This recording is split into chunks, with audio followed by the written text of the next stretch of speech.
Bueno, hoy vamos a comenzar justamente hablando un poquito de Hanukkah, que es justamente la fiesta que en esta tarde comenzaremos a la caída del sol. Y esto está escrito por el pastor Shin Steilen y vamos a pasarla en audio para que podamos apreciarla, ya que muchas veces no podemos o no tenemos el acceso a la lectura en ciertos lugares, pero sí podemos escucharla. Y comienza así. Ok, lo admito, el título es un poco extraño. ¿Cómo es posible que estos tres temas estén conectados? Bien, como podrían ver más adelante, no solo están conectados, sino que conectados por sangre. Antes de que comencemos a hablar de la Navidad, hablemos de una fiesta que es poco común en el mundo cristiano, pero que es paralela en su importancia a la fe cristiana y al final de los tiempos. Hanukkah es una fiesta que todos los cristianos han escuchado, pero de la que saben muy poco, a no ser que es una fiesta que celebran los judíos. Hanukkah es una palabra hebrea que significa dedicación. La fiesta de la dedicación también fue llamada el Festival de las Luces. ¿Por qué? Porque toda la historia es acerca de la dedicación del templo y el renuevo de las luces que fueron encontrados en el candelabro mismo. Tomemos un minuto y vamos a través de la historia de esta asombrosa fiesta para que veamos cómo se relacionan con los creyentes alrededor del mundo que están viviendo los últimos tiempos. La historia de Hanukkah puede ser encontrada en el primer libro de Macabeos, el cual toma lugar a la mitad del periodo del Segundo Templo. Si usted está familiarizado con la historia de Esther y Purín, entonces usted no está tan lejos de la historia de Hanukkah. Mientras la liberación del pueblo judío durante el tiempo de Esther pasó mientras el pueblo vivía en el exilio, la liberación de Israel en la historia de Hanukkah pasó en la tierra de Israel alrededor de 2 siglos después. Después de la historia de Purín, el pueblo de Israel se estableció en su tierra natal y restablecieron el templo en Jerusalén. Pero esta vez no fue el villano Hamán que estaba tratando de destruirlo, sino que fue el rey sirio griego Antíoco IV, quien fue uno de los sucesores de Alejandro el Grande. Él fue muy diferente a su padre Antíoco III, quien fue muy benevolente con los judíos y les permitió continuar practicando su religión. Antíoco IV no fue tan benevolente y buscaba la destrucción total de la fe o emuná judía. En el año 159 BC, los soldados antíocos entraron a Jerusalén, masacraron a miles de personas y profanaron el templo. Muchos de los judíos ya se habían helenizado y comenzaron a hacer concesiones a seguir las costumbres de los griegos. Lo que una vez fue la religión pura de Israel, una vez más había sido comprometida por la influencia de la opresión pagana, y una vez más la historia buscaría un héroe que tomara la delantera y salvara el día mientras hacía que el pueblo de Israel regresara a la fe de sus antepasados. Esta vez el héroe vendría así como en otras veces anteriores en la historia del pueblo de Israel, cuando también tenían muy poca gente, sin suficientes armas y sin capacidad necesaria. Dios Yahweh una vez más se manifiesta en el corazón de una persona que es lo suficientemente valiente para enfrentarse a un tirano y en contra de todos los pronósticos salvar el día. Moisés lo hizo cuando desafió todo a su trasfondo real y se enfrentó a Faraón. Sansón lo hizo en contra de los filisteos. Gedeón lo hizo con sus 300 hombres. Fines lo hizo cuando paró la plaga en contra de Israel. Esther se arriesgó cuando fue ante el rey sin haber sido llamada. Saúl y Jonatán con sus 600 hombres se enfrentaron a miles de los ejércitos enemigos. La historia es siempre la misma. A Yahweh le agrada derrotar la poderosa espada de los gigantes con una simple piedra lanzada por un campesino. El primer héroe de esta historia es un hombre llamado Matillahu, un sacerdote de la tribu de Leví, y de acuerdo con el rabí Forman, los hombres de Matillahu y Mesiteshu, el nombre original que le dio la hija de Faraón a Moisés cuando lo sacó de las aguas del río Nilo. Son de hecho el mismo nombre en arameo, porque las letras Shin y Tam pueden ser intercambiadas. Este hecho, como lo indica él, hace un paralelo con Moisés, como cuando fue usado para liberar a los israelitas de los egipcios, y el Moisés de esta historia, quien es usado para liberar a los israelitas de la esclavitud otra vez, pero esta vez por los griegos. La historia comienza con la población judía en Jerusalén, cuando es dividida entre los que adoptaron prácticas paganas al judaísmo y esos que no estaban dispuestos a hacer concepciones de su fe. Matillahu estaba en este último grupo y estaba en su hogar en Nadaín, cuando se le acercó una autoridad griega con un soborno que la mayoría de la gente no sería capaz de rechazar. Esto fue hecho por una de las autoridades principales griegas en un esfuerzo por hacer que el influyente Matillahu apoyara la ocupación griega y por consiguiente quitando un enemigo más del Estado griego. Veamos la historia directamente del libro de Macabeos. Vamos a primera de Macabeos 2, versículos 17 y versículo 18. Los oficiales del rey dijeron a Matatías: tú eres un personaje importante y respetado en esta ciudad.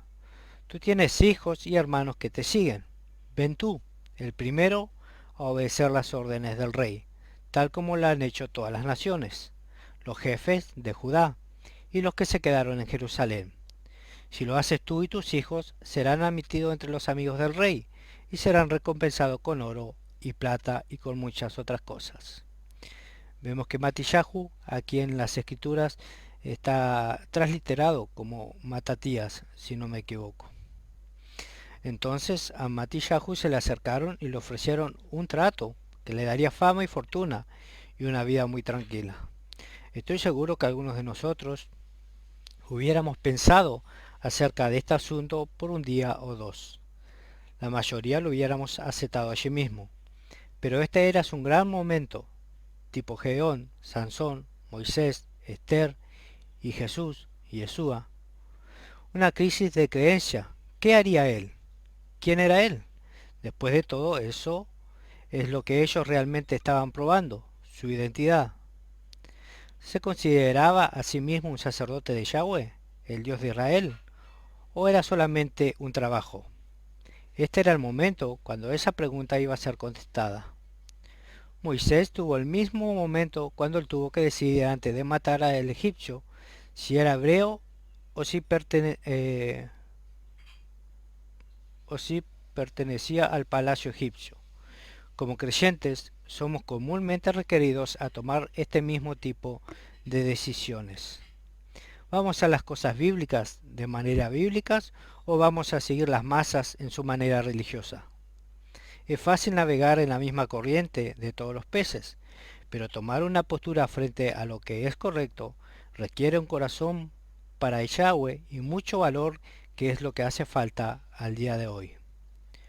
Como Moisés, Matillahu tomó la misma valiente decisión cuando le dijo a los griegos que en ninguna manera le ofrecería sacrificios a un dios pagano, no importando qué tan lucrativo esto fuera. En el verso 19 al 21 él proclama: Matatías respondió con toda su fuerza: aunque le obedecieran al rey todos los pueblos que conforman su imperio, aunque todos abandonasen el culto de sus padres para seguir sus ordenanzas, yo y mis hijos y mis hermanos seguiremos la alianza de nuestros padres. Líbrenos Dios de abandonar la ley y sus prescripciones. Tan pronto como las palabras salieron de su boca, otro judío helenizado decidió aceptar el ofrecimiento de los griegos.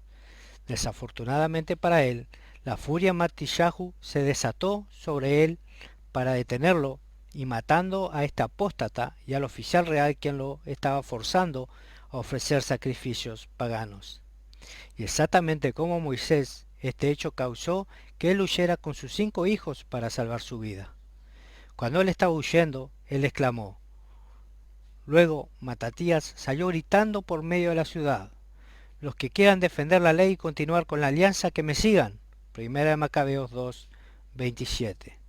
Con esto él huyó y la rebelión contra la influencia pagana comenzó.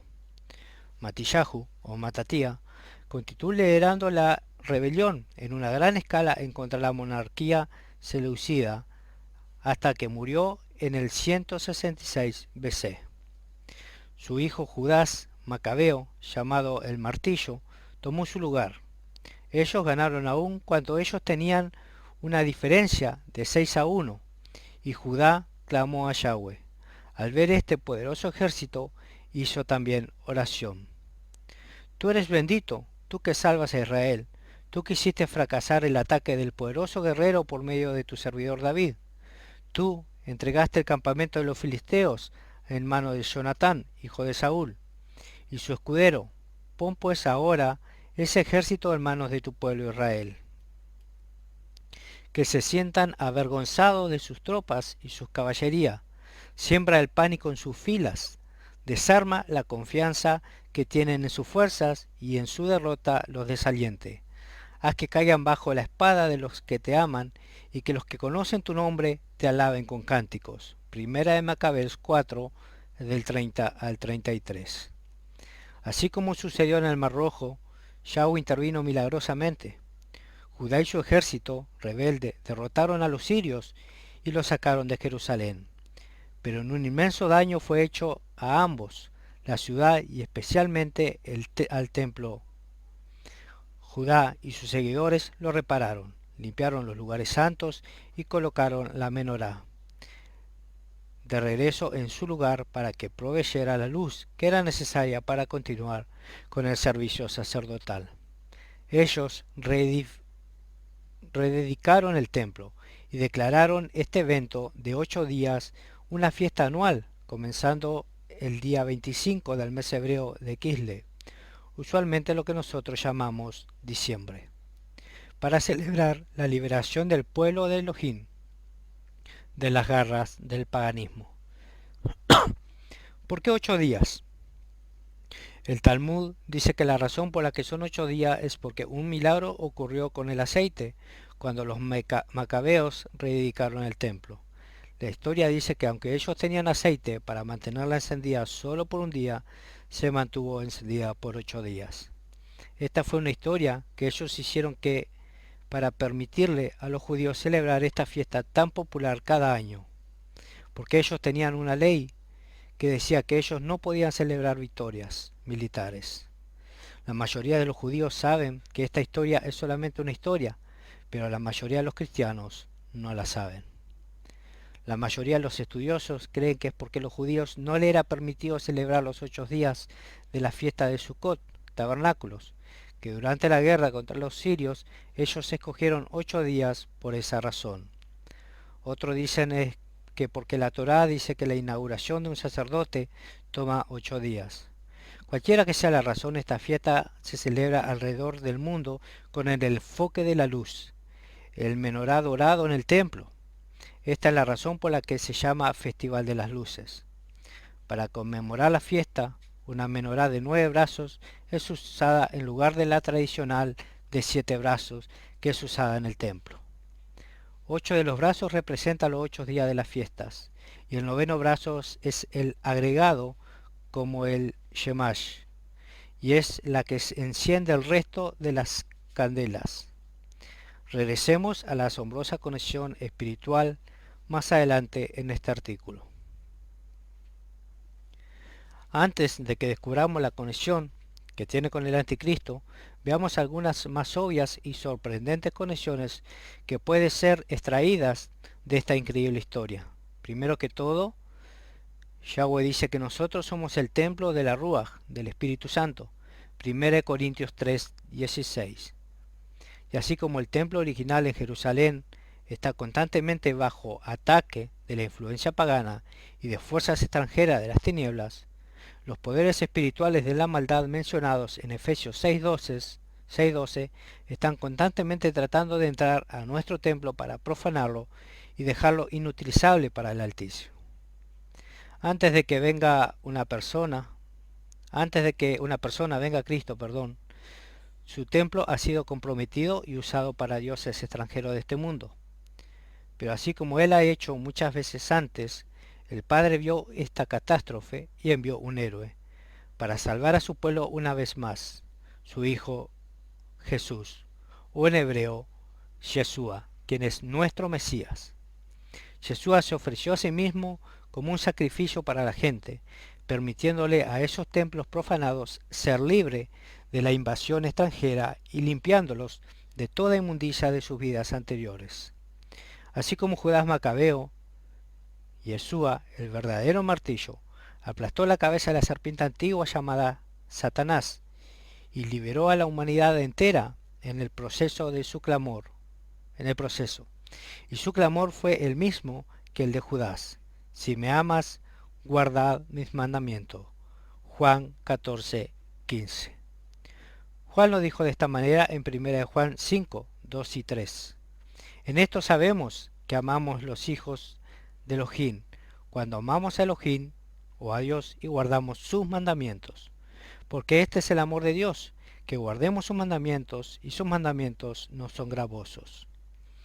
Desde Moisés a Judas Macabeos, al Mesías mismo, el tema es el mismo: guarden los mandamientos de Dios y no le permitan a los paganos de este mundo influenciarte para hacer concesiones en la pureza del mensaje.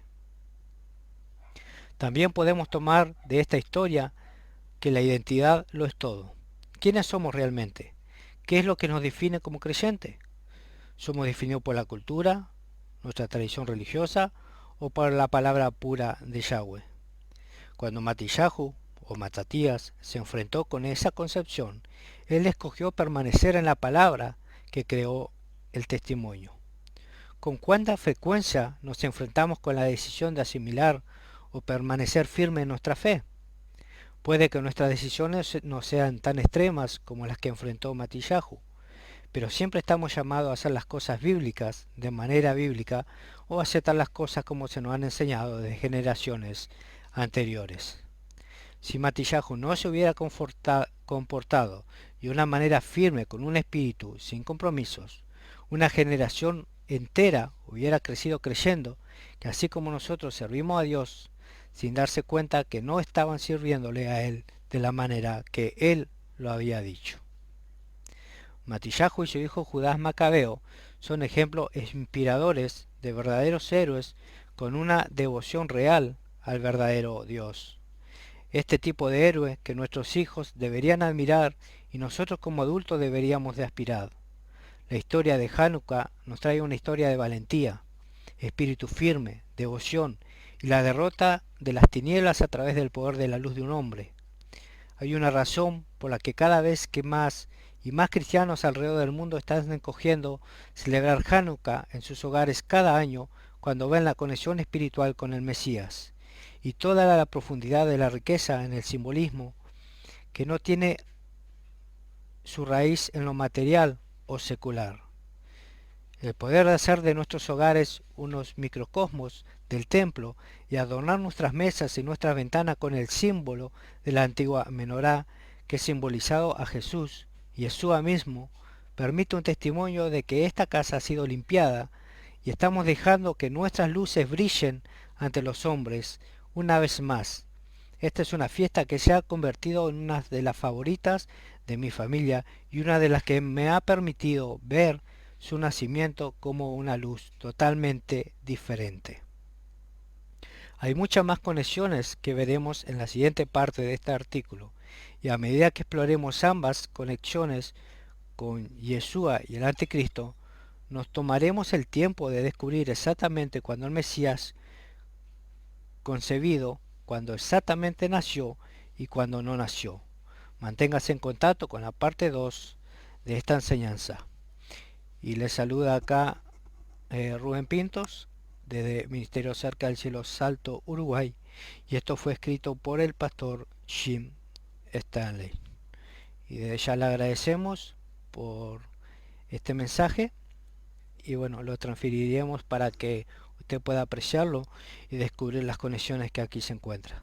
Pedimos disculpas por algunos errores en la lectura, ya que a veces la traducción tiene algunos inconvenientes, pero tratamos de transmitir lo más puro el mensaje. Shalom.